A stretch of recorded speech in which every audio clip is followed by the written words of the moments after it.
وَإِذْ قُلْنَا لِلْمَلَائِكَةِ اسْجُدُوا لِآدَمَ فَسَجَدُوا إِلَّا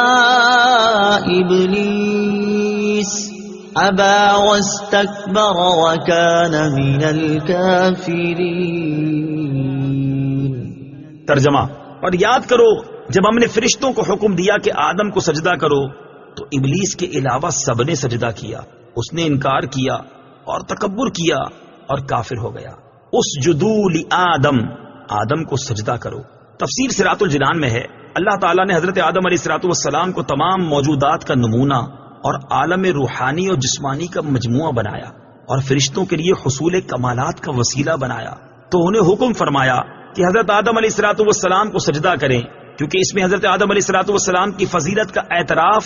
اور اپنے مقولہ اتجعل فیہا کی معذرت بھی ہے۔ بہرحال تمام فرشتوں کو سجدے کا حکم دیا گیا اور ملائکہ مقربین سمیت تمام فرشتوں نے سجدہ کیا،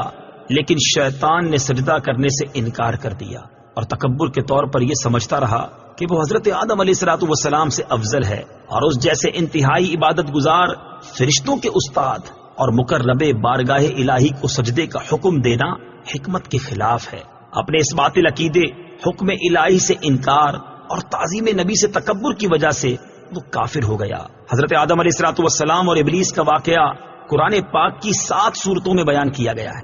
سجدہ سے متعلق چند شرعی احکام، اس آیت میں سجدے کا ذکر ہے، اس مناسبت سے یہاں سجدے سے متعلق چند احکام بیان کیے جاتے ہیں۔ نمبر 1، سجدے کی 2 قسمیں ہیں، عبادت کا سجدہ، تعظیم کا سجدہ۔ عبادت کا سجدہ کسی کو معبود سمجھ کر کیا جاتا ہے، اور تعظیم کا سجدہ وہ ہوتا ہے جس سے مسجود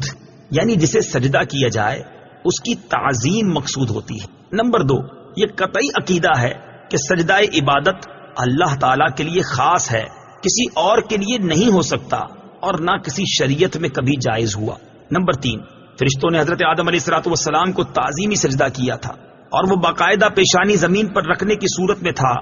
صرف سر جھکانا نہ تھا۔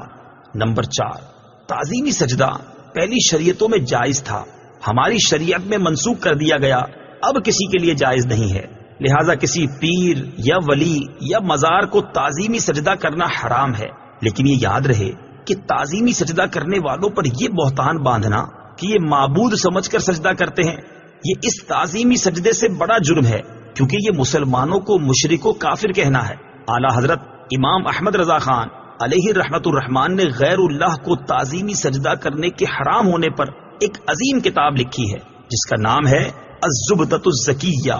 فی تحریم سجود التحیہ، سجدہ تعظیمی کی حرمت کا بیان۔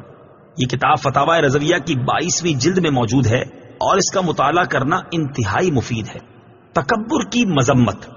اس واقعے سے معلوم ہوا کہ تکبر ایسا خطرناک عمل ہے کہ یہ بعض اوقات بندے کو کفر تک پہنچا دیتا ہے، اس لیے ہر مسلمان کو چاہیے کہ وہ تکبر کرنے سے بچے۔ حضرت عبداللہ ابن مسعود رضی اللہ تعالی عنہ سے روایت ہے، نبی کریم صلی اللہ تعالی علیہ وسلم نے ارشاد فرمایا، تکبر حق کی مخالفت کرنے اور لوگوں کو حقیر جاننے کا نام ہے۔ حضرت عبداللہ ابن مسعود رضی اللہ تعالی عنہ سے روایت ہے، حضور اقدس صلی اللہ تعالی علیہ وسلم نے ارشاد فرمایا، تکبر سے بچتے رہو، کیونکہ اسی تکبر نے شیطان کو اس بات پر ابھارا تھا کہ وہ حضرت آدم علیہ السلام کو سجدہ نہ کرے۔ ترمذی شریف کی حدیث ہے، حضرت سلمہ بن اکوع رضی اللہ تعالیٰ عنہ سے روایت ہے، حضور اقدس صلی اللہ تعالیٰ علیہ وسلم نے ارشاد فرمایا، آدمی دوسرے لوگوں کے مقابلے میں اپنی ذات کو بلند سمجھتا رہتا ہے، یہاں تک کہ اسے تکبر کرنے والوں میں لکھ دیا جاتا ہے، پھر اسے وہی عذاب پہنچے گا جو تکبر کرنے والوں کو پہنچا۔